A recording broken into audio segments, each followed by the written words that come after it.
This is what I want to call tribe tips, where I do quick little videos giving you tips to get the most out of your Electribe 2. So in this one, I'm going to talk about one of the things that people don't really like much about the Electribe 2 and that I didn't like either. And it's something you can work around, and that's the sequencer and the step edit. The step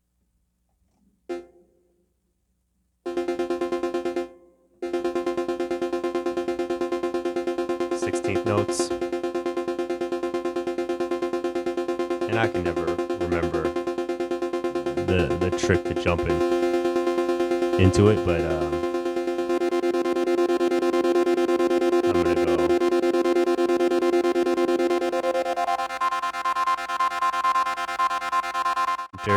This is a little weird. From this first screen, the step number, you can actually sequence, which is kind of strange. Don't know why that is. But all you gotta do is scroll over. And once you scrolled over, then you get to the note page that shows you the notes that are stored on each step. From this page, you can actually jump steps and it will not turn them on and off. You can just edit different ones. The caveat here that kind of still sucks is that it sounds the step. So that kind of sucks for live use. But you did see I didn't have to stop the sequence or anything, and I can have other tracks running. So if I exit out of that again,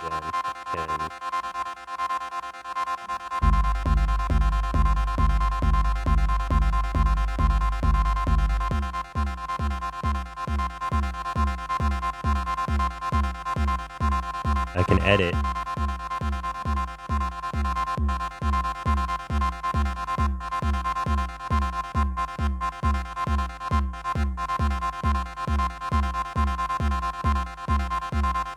I can edit it with other tracks playing. But for this, we're going to keep it kind of quiet. Stick with the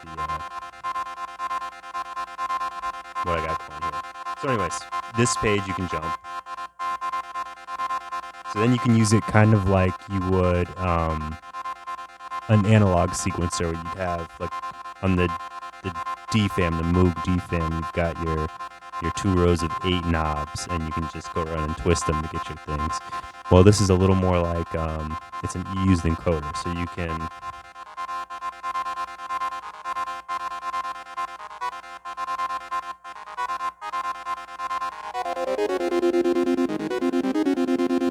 just step through and edit your notes by twisting the encoder. Then you can go through you have 4 note slots in the sequencer. You can go through those to your gates. So if I wanted to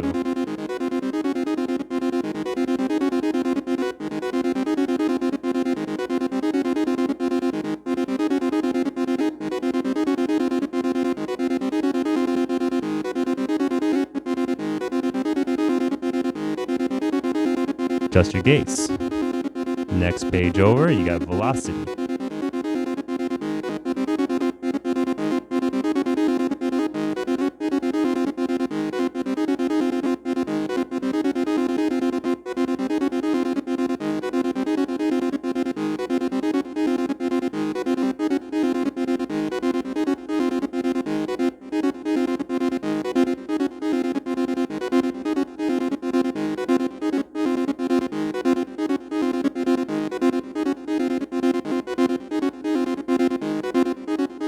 So if you wanted to quickly, let's say, this actually has a,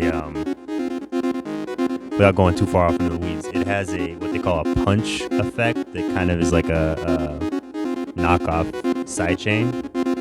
So that's like this. But it kind of only pulls down on the 4 to the floor, right? So if you do something out of that,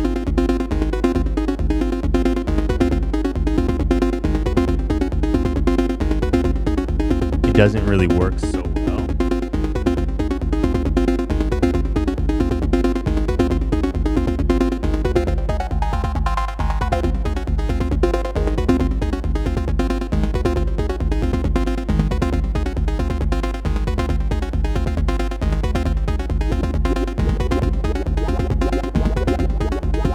So what you could do is, of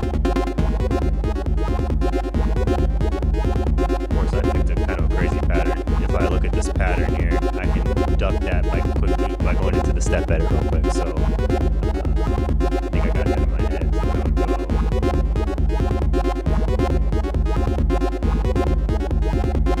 And from that velocity page, I can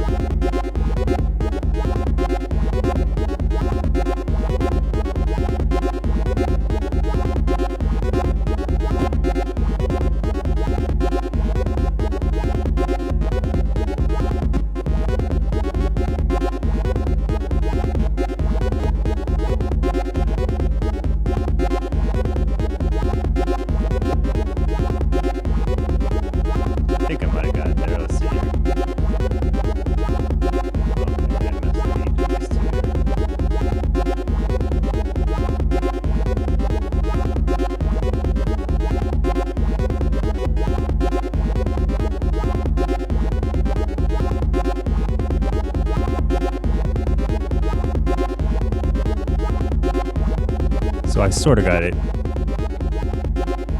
I don't know if you can really hear that, but when this note's hitting, I'm kind of pulling these volumes down quickly using the step edit. So that's just a cool trick right there you can do with it.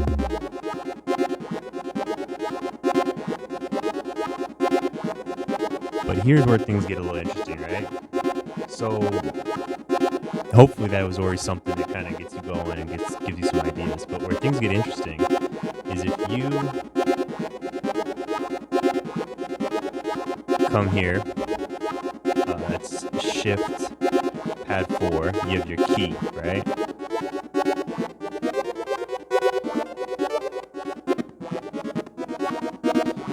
It will transpose that, go over here, page 9, you've got your scale, and sorry, I'm going to scroll through.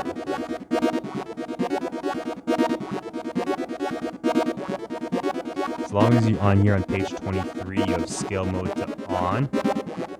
See, there's the notes I entered. Scale mode on forces it to the scale.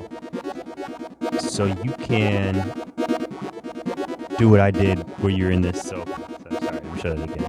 So with 23, scale mode off, we step edit.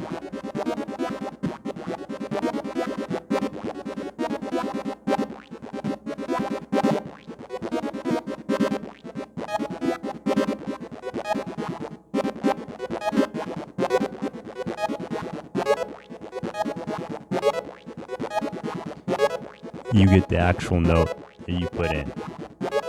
And here you're not going to get really good sounds, especially not doing what I did where I just kind of scrubbed it for a note. I wasn't going for a particular note. I was just doing it by sort of feel, if that makes sense. Just up, down, whatever I want to do like that. Now, mind you, because it's, like I told you before, it plays it when you shift it.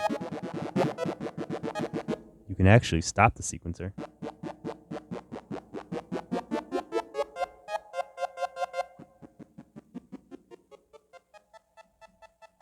And find your note like that. Let me just make sure I don't have velocity on here real quick. Where is that one? That's off.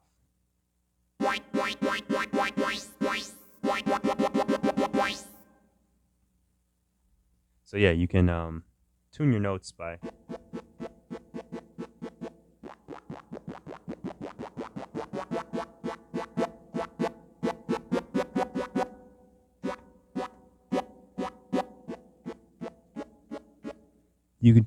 by manually playing your pattern with your fingers rather than letting the sequencer run. So anyways, that's the tip there, is that if you go to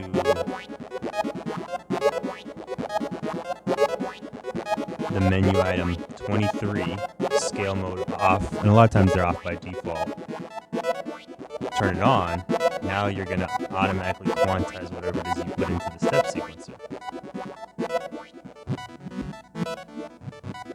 So now you can simply go to page 9 and change your scale, and it automatically puts all the notes in that scale. So now it's like, even though visually it doesn't look that way, it's applying this scale to the step edit. So obviously it'd be useful if it would tell you what notes you're playing. So like quantize it as in skipping notes that aren't in the scale. It doesn't do that, but it does quantize the notes. So you can still just sort of in that analog feel like you would on a DFAM. So on a DFAM, an analog sequencer like that, you're never going to get an actual note. You're getting a voltage, especially those little knobs. You're never going to dial it into a specific note. You're using your ear to find the note you want. So I treat this in the same way. So I would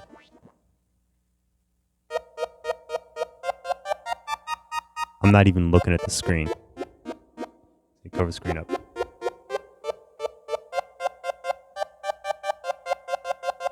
Find that note you want.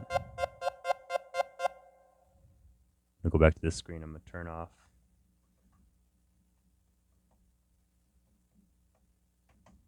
Turn off those. Back here.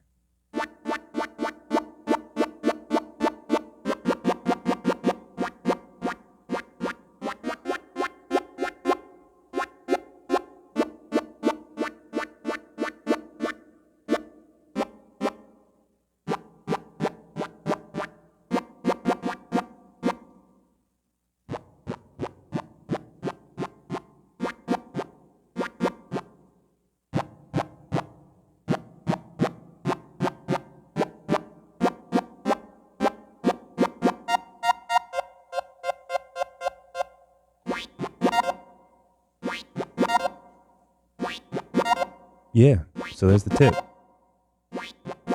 The step edit isn't so bad.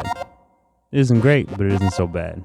So, as I said before, or if you've watched any of my other videos, I mostly do techno. So from a techno standpoint, this can be useful because you could focus on the rhythm that you want to get in, right? Really just put that in your head, the rhythm you want. And then later, come back and do...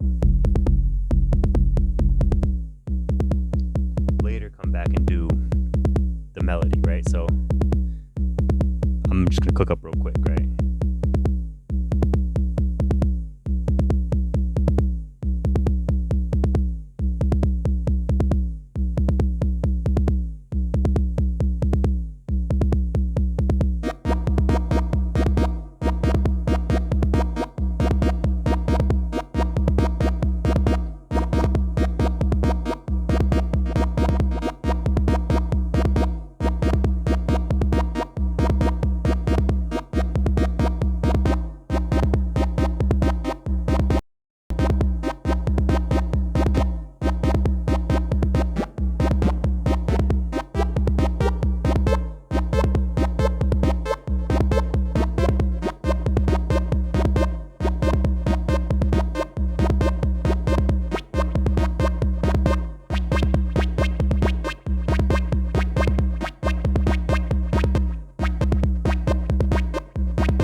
can also use step edit on drums.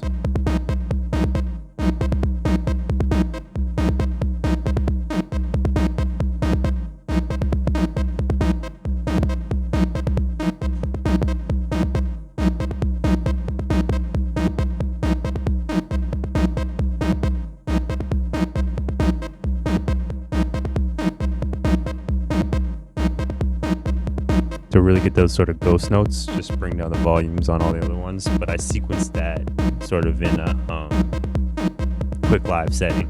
Well, anyways, this video is getting pretty long. You stuck with me, cool. Hopefully you learned something.